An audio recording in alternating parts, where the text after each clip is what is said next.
Please be seated.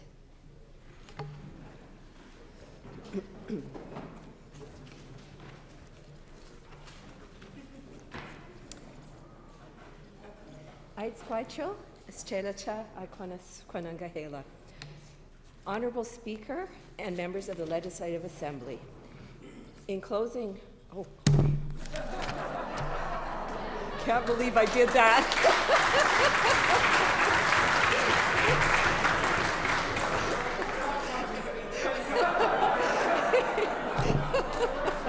That was a short session. I can't believe I did that. I'm human. All right, take two. Good afternoon, Mr. Speaker and honorable members. Premier, welcome back. We are all so very pleased to see you today. I want to express my thanks to Elder Shirley Alphonse of the Tsuk Nation for the gift of a traditional blessing, and to Eugene Sam of Songhees Nation for providing the territorial acknowledgement and starting us off in a good way. I'd like to begin by acknowledging the Lekwungen peoples, the Songhees and Esquimalt, upon whose traditional territory we gather today. It is my honor to deliver the speech from the throne, outlining your government's plans to build a stronger BC by continuing to help people get through these challenging times. British Columbians have endured a year unlike any other. From rebuilding after the fires and floods, to getting through this difficult wave of the global pandemic, to building the strongest economy in Canada, we have shown we can accomplish anything by working together. Though we have much work to do, brighter days are ahead. This year we celebrate Her Majesty Queen Elizabeth II's Platinum Jubilee. For 70 years, Her Majesty has served Canada and the Commonwealth with steadfast purpose, dignity, wisdom, and grace. Queen Elizabeth II holds a special place in the hearts of many. She has been present for many important moments in our province's history, including BC's centennial celebration in 1971, the groundbreaking of Canada Place in 1983, the Commonwealth Games in Victoria in 1994, and her most recent visit in celebration of the Golden Jubilee in 2002. Her Majesty's ambition to conserve forests for future generations has resulted in BC's jewel, the Great Bear Rainforest, being placed under the Queen's Commonwealth canopy. We are grateful to Her Majesty for her lifetime of service, and the Platinum Jubilee is an opportunity to honor her commitment and dedication as Queen of Canada. As has become our tradition, we open the third session of the 42nd Parliament by remembering some of the prominent British Columbians we have lost over the last year. First, let us pause to reflect on the thousands of British Columbians who were taken too soon this year by COVID-19, by the toxic drug supply, and by extreme weather events caused by the climate crisis, including this summer's heat dome. We also mourn Indigenous leaders, Ron George, Jack Planis, Sophie Ogan, Bill Blackwater Jr., Edwin Newman, Lillian Howard, Sarah Robinson, and Earl Malden, named in the landmark Delgamuukw decision. We mourn philanthropists, including Asa Singh Jahal, and humanitarians, including Shashi Asanand. We mourn labor activist Soren Beck, landscape architect Cornelia Oberlander, wildlife conservationist Ray DeMarchi, environmentalist Norm Fletcher, North Shore Rescue co-founder Carl Winter, United We Can co-founder Ken Leoche, and Cherry Kingsley, an advocate for sexually exploited youth. We mourn sports figures, including baseball's Amanda Assay, Olympic champion rower Donald Arnold, and sports writer Kent Gilchrist. We mourn those from medicine and healthcare, including Dr. Madeline Chung, who delivered more than 7,000 babies as the province's first woman obstetrician and gynecologist, as well as the first of Chinese descent. We mourn those elected members who once served in this legislature, Thomas Waterland, David Mercier, Jerry Strongman, Alan Warnke, Daniel Jarvis, Frank Mitchell, and Thomas Berger. We also mourn local leaders like former mayors Philip Owen of Vancouver, Graham Roberts of Nanaimo, and Michael Coleman of Duncan. We mourn many in arts and culture, among them theater's Norman Young, writer Lee Maracle, jazz guitarist Jim Kilburn, violinist Jean Lamont, the artists Joe Manning and Johnson's Su Sing Chow, and the poet Phyllis Webb. Their works live on. To everyone who has lost a loved one this year, we acknowledge and share in your grief. Grief marked our year in profound ways. We were horrified and heartbroken to learn that 215 children were buried in unmarked graves on the grounds of the former Kamloops Residential School. Soon after, we learned of other mass grave sites, including 182 in Cranbrook and 160 on Penalakat Island. Most recently, preliminary findings of another 93 potential burial sites near Williams Lake. These are not numbers. Each one is a child with a name, forever taken from their family and the community that loved them. While the consequences of these atrocities continue to this day, the healing is beginning. The former residential school in Lower Post has been demolished to make way for a new multi-purpose community cultural centre. Your government is working to address the overrepresentation of Indigenous kids in BC's child welfare system and to return Indigenous peoples' inherent jurisdiction over child welfare. New partnerships are also starting to address the disproportionate representation of Indigenous peoples in the criminal justice system. And landmark reforms are ensuring First Nations share meaningfully in the prosperity of the land they have lived on since time immemorial. This is a step towards reconciliation. It is a core principle that will continue to guide every decision your government takes. This session, your government will build on the historic, unanimous passage of the Declaration on the Rights of Indigenous Peoples Act. In this legislature, working to implement an action plan drafted in collaboration with Indigenous peoples. It will not always be easy, and we have a long way to go, but we can work to heal the wounds of the past and build a better future if we move forward together in partnership. To say the last year has been challenging would be an understatement. Extreme weather events claimed lives and devastated communities. And just when life was starting to return to some sense of normalcy, a new and highly contagious variant of COVID-19 began to spread.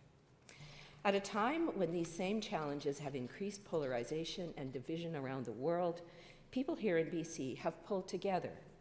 We got vaccinated in record numbers. We trusted science and listened to public health advice. Above all, we looked out for each other when things got tough. During the flooding, people in Surrey's Sikh community cooked meals and chartered a plane and a helicopter to deliver food to those isolated. Hundreds of road builders and engineers worked flat out in challenging circumstances and allowed us to reopen the Coquihalla in remarkable time. And throughout the pandemic, people in social services and the nonprofit sector worked selflessly to support the most vulnerable. This is who we are. We are all aware of our natural beauty and abundant resources, but BC's greatest strength is our people. From the moment your government was first elected, the focus has been on investing in people who make our province strong. It improved public services and worked to bring down the cost of living. When a global pandemic hit, it responded with bold action to support British Columbians. It acted quickly to help keep people working, protect those who lost their jobs, and provide a lifeline to small businesses, from tourism operators to corner store owners to taxi drivers. And when wildfires and flooding devastated communities, your government was guided by the same values, providing help to people on the ground who needed it the most. Putting people first has helped us build the strongest economic recovery in the country. More than 100,000 new jobs were created here last year. In fact, more people in BC are working now than when the pandemic first struck. Wages continue to rise, and child poverty has been cut by more than 50% from 2016 levels. 85,000 people moved here from other provinces and countries in the first 3 quarters of last year alone. Evidence that BC remains one of the best places on the planet to live and raise a family. While your government has laid the foundation to help us come out of these challenging times, stronger and more resilient, yet more needs to be done. Many families are feeling squeezed and worried about rising inflation. Businesses and communities need help to recover and rebuild. People are exhausted and concerned about what the future has in store. Your government will be there for you every step of the way, as it has been from day one. Over the coming year, it will take concrete actions to support people, to make life more affordable, and build on economic recovery, where no one is left behind. In the months ahead, your government's top priority will continue to be keeping people healthy and safe through the rest of the pandemic. It can be easy to forget how far we have come. 2 years ago, the first confirmed case of the novel coronavirus had just reached Canada. When I addressed this legislature a year later, 1 million British Columbians had had their first shot of a safe and effective vaccine. Today, more than 4 million people in BC have received at least 2 doses. Thanks to the guidance of Dr. Bonnie Henry, the incredible work of our healthcare heroes, and everyone who rolled up their sleeves, British Columbia has one of the lowest per capita fatality rates from COVID-19 and one of the highest vaccination rates on the continent. We kept our healthcare system going through the most challenging times it has ever seen. We kept schools safely open, and we came back together with family and friends. Vaccines remain our best weapon in the fight against the virus. Vaccinated people are many times less likely to end up in intensive care units, in the hospital, or pass away from COVID-19 than unvaccinated people. That's why your government will continue taking the next steps in the largest immunization rollout in our province's history. This includes getting more booster shots into arms and ensuring more children aged 5 to 11 are registered for a safe pediatric dose. As it has from the beginning of the pandemic, BC will continue to have public health experts leading our response. Making sure people can stay home when they are sick is another key part of stopping the spread of COVID-19 in our communities. For too long, many British Columbians had to choose between going to work sick or losing wages. Not anymore. Your government made changes to ensure workers in BC have access to a minimum of 5 paid sick days every year, the most of any province in Canada. In the year ahead, additional actions will be taken to make workplaces in BC the safest in the country. These will include improvements to workers' compensation and new rules to keep workers safe from the deadly consequences of exposure to asbestos. Even as your government has focused on managing the pandemic, it has worked to improve health care for people in every part of British Columbia. The goal from the beginning has been to deliver better care, faster and closer to where you live. While there are still too many people in BC who need a family doctor, and our healthcare system has been strained by the pandemic, important progress is being made. New urgent and primary care centres are making it easier for people to see a doctor or other healthcare professional when they need to. Hospitals are being built, modernized, and expanded throughout BC.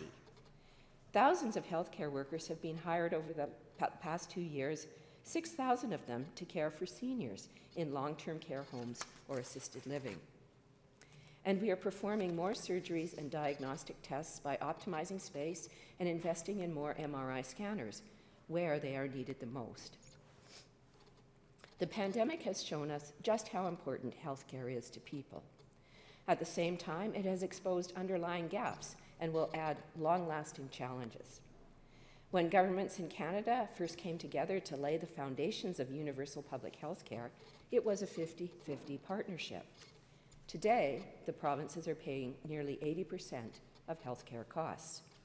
If nothing is done, our share of the cost will keep increasing. This is not sustainable.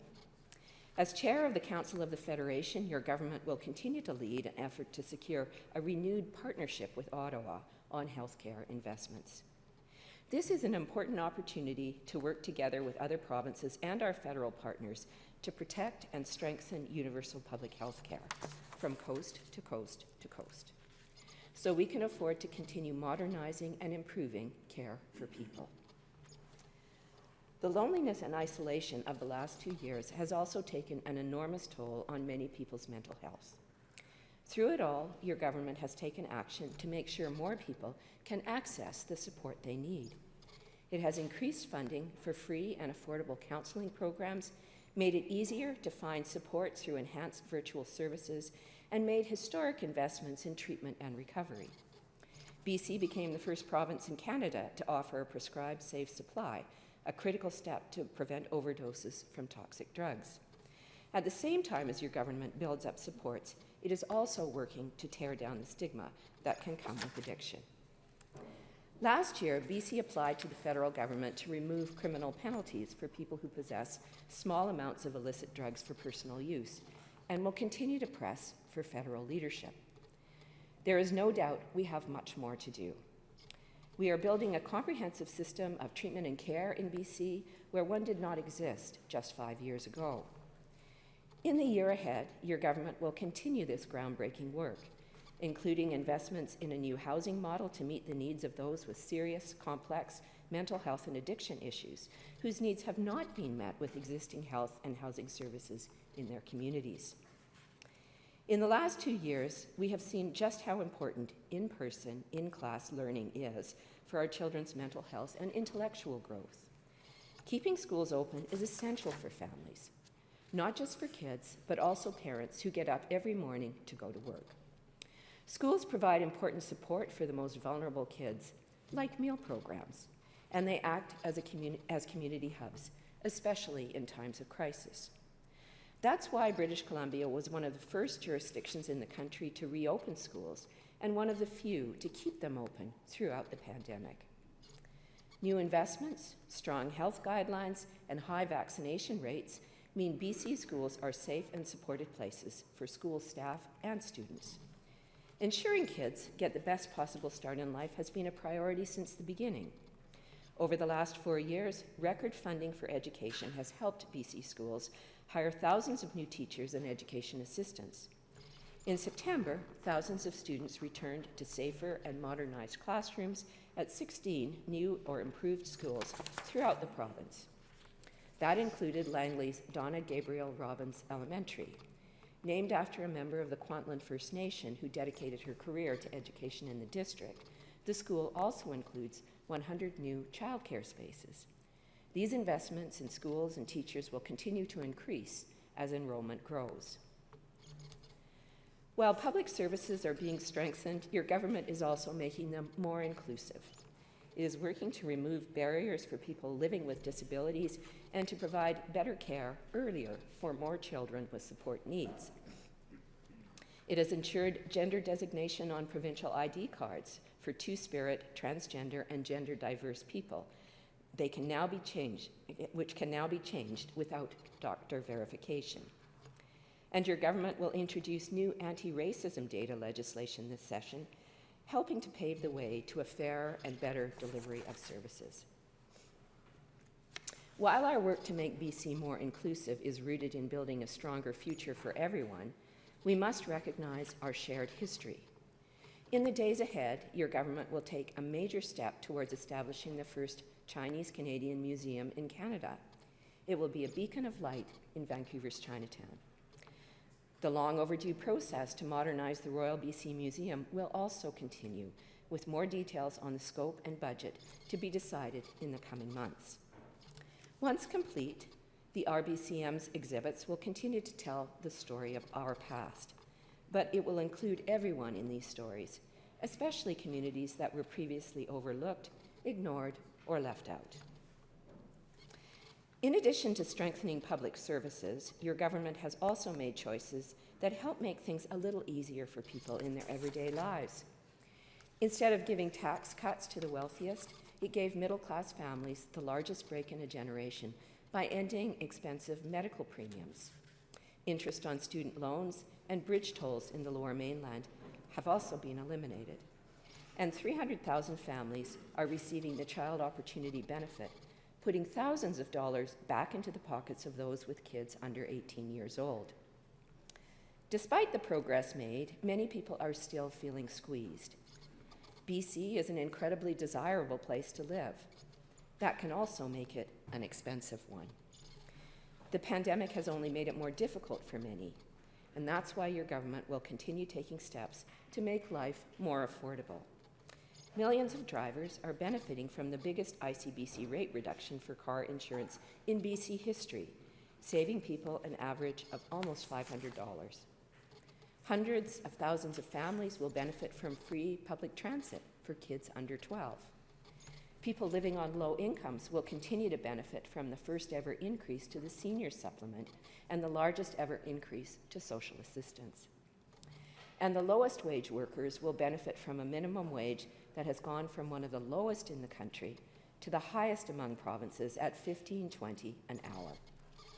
In the months ahead, your government will take action to tie minimum wage increases to the rate of inflation so BC workers do not get left behind. The pandemic shone a light on how important reliable, affordable childcare is. It gives kids an early start on the path to learning, and it helps parents return to work and pursue opportunities. For too long, investing in childcare was not the priority it should have been. Many parents felt left behind by rising fees and long waiting lists. Your government has been working hard to change that. Families are already benefiting from the thousands of new spaces and saving up to $19,000 a year in lower fees. Your government will build on the progress made by more than doubling $10 a day spaces and reducing average fees by as much as 50% by the end of this year. Our province is closer than ever to having the first new social program in a generation, a future where childcare is a core service available to every family that wants it, when they need it, at a price they can afford. As part of that work, your government will move responsibility for childcare into the Ministry of Education this year, which will manage childcare programs through new regional offices. This new regional approach will allow your government to better understand local needs as it continues to build more spaces for families. Over time, this will bring certainty and reliability to childcare, the same way that parents feel knowing that they have a public school to send their children to. Your government has also worked hard to tackle rising housing prices and help people find safe, affordable homes. It banned rent evictions and cracked down on speculation. It froze rent increases during the pandemic and capped them to inflation. It moved people from entrenched homeless encampments in cities across the province into safer housing. And it is building 8,000 new on-campus student housing beds. After years where speculators and big developers were put before people, we are seeing signs of progress. Since 2017, 52,000 new rental homes have been registered in BC. That's more than the previous 15 years combined. But the fact is, people are still struggling to buy or rent here in British Columbia. The biggest challenge is housing supply. With thousands of new people moving into our province every month, that challenge is only growing, and your government is determined to tackle it head-on. It is making more low-cost financing available to encourage building homes that middle-class families can afford. It is making the largest investment in affordable housing in BC's history, with 32,000 homes built or on the way already. In the year ahead, the province will work with local governments to speed up approvals and seek new tools to curb speculation, moving more underutilized units into the market. And this spring, it will introduce a cooling-off period on home purchases to protect people when they are buying a home, especially in a volatile market. For British Columbians, there is simply nothing more important than protecting the place we call home for our children and grandchildren. We share a deep connection to the clean water, abundant forests, and rich farmland around us. Our province's landscape is a source of beauty, food, and economic opportunities. But the things we cherish most are at risk, like never before. The climate emergency is here.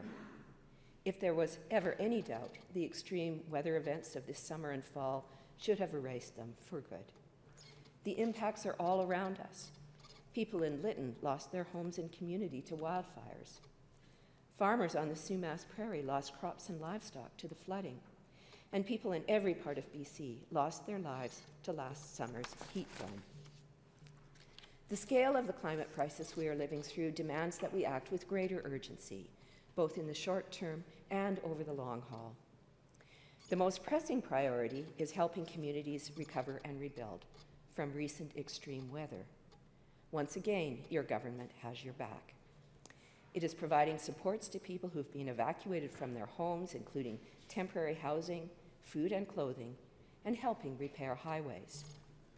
Working with the federal government, BC's government has developed the largest financial recovery package ever to help farmers who have suffered losses due to flooding return land to production and support British Columbia's food security in the years ahead.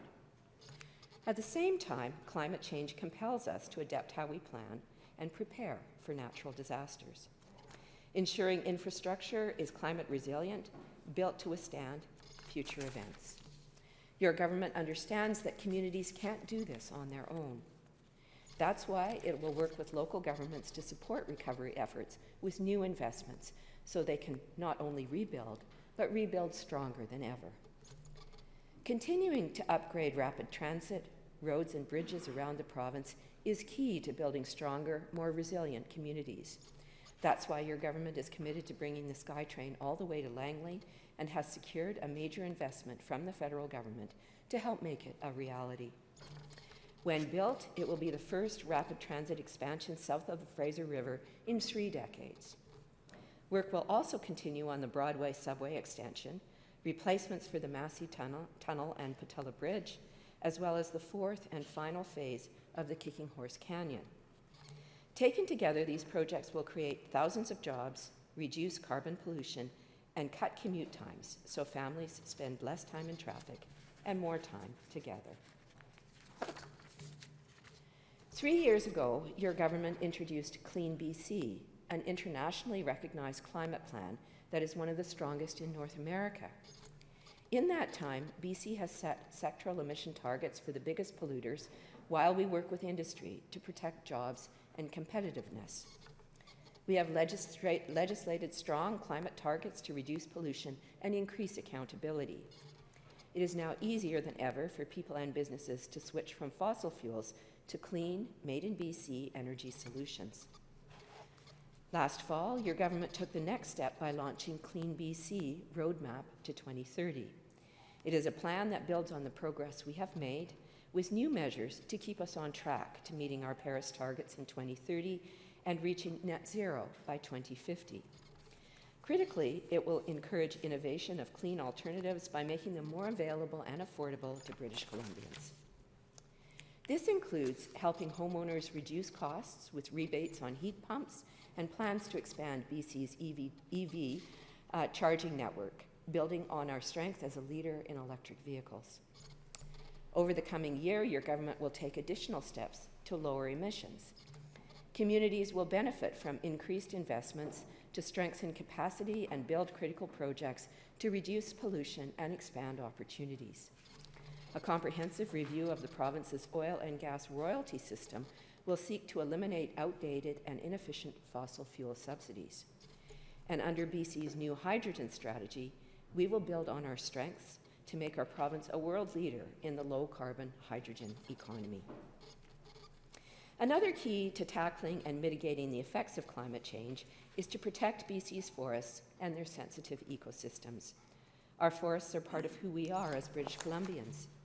BC is leading the country in reforestation, planting more than 1 billion trees since 2018, including more than 300 million last year. And your government is breaking with the divisive approach of the past and bringing people together to protect forests for future generations. A cornerstone of this new vision for forest care is a plan to work with First Nations to defer harvesting within 2.6 million hectares of our most at-risk old-growth forests. This is an area equal to 6,400 Stanley Parks.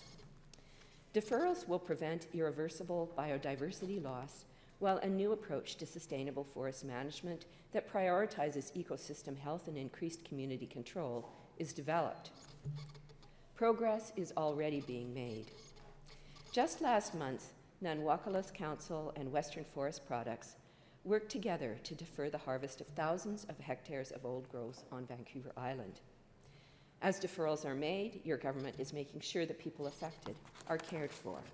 It is investing in skills training to help workers and their families and providing rural communities with on-the-ground support services. Forestry is and will remain a foundation of BC's economy. Your government wants to ensure it is sustainable for the long term. Recent legislative changes will increase opportunities for First Nations and ensure more benefits are felt by local communities while promoting greater value-added manufacturing, like mass timber. In the year ahead, your government will continue investing in mass timber projects for everything from student housing and new healthcare facilities to fire halls and cultural centres. Stewardship and management of BC's lands and resources are two of your government's greatest responsibilities. But administration and oversight of our province's coast, land, rivers, and mountains has failed to keep pace with new realities. The cumulative effects of economic activity must align with environmental objectives. Approval processes for projects must be transparent, timely, and fair.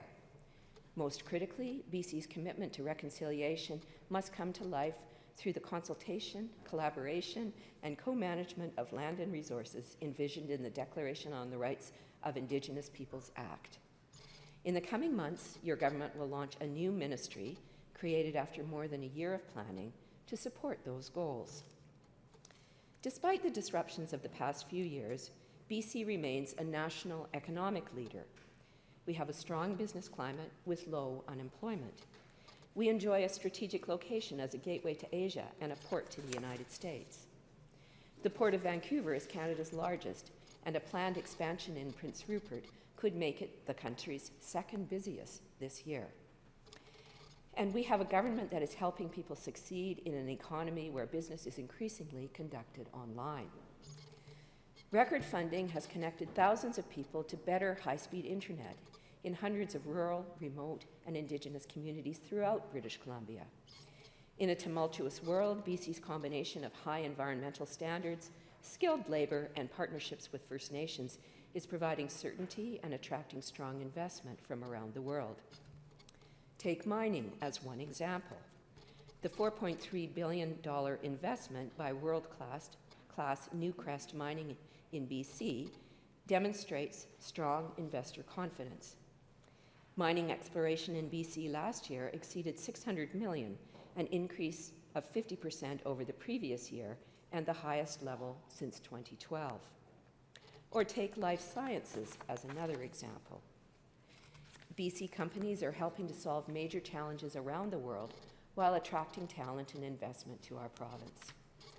Last year, BC experienced a surge in private technology startups valued at more than $1 billion. In fact, 2021 was one of the best years ever for raising capital by BC companies. This year in BC, a new $500 million strategic investment fund will begin investing in high-growth potential businesses to help them expand while anchoring skilled jobs and intellectual property right here in British Columbia. But growing the economy is not an end in itself. If people are not feeling the benefits of a growing economy, then we can't say it's working. In the coming days, your government will release a new vision for building a strong economy. It is based on feedback from British Columbians from every region of the province and from all walks of life. They have told us that they want economic growth that is shared by everyone. BC's new economic plan will aim to grow the economy with purpose, to help solve big challenges like inequality and climate change with growth that is inclusive and sustainable. These twin goals will guide your government's plan to foster the high-skill, low-carbon economy of tomorrow. The recently released Labour Market Outlook estimates BC will have more than 1 million job openings in the next 10 years. Almost 80% of these will require a post-secondary education or training. The rapid pace of change in our economy will require BC's workforce to acquire new skills and knowledge to keep pace. This is both a challenge and an opportunity. Even after accounting for young people entering the labour market and immigration, BC still faces a skills gap large enough to slow down our strong economy if that challenge is not met.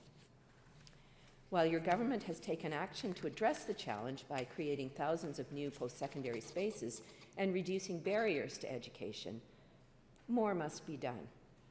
That's why the new economic plan will include a generational commitment to develop the talent BC needs to close that skills gap. This commitment will also be reflected in a new workforce readiness plan to be released later this year. It will connect workers with skills and businesses with talent.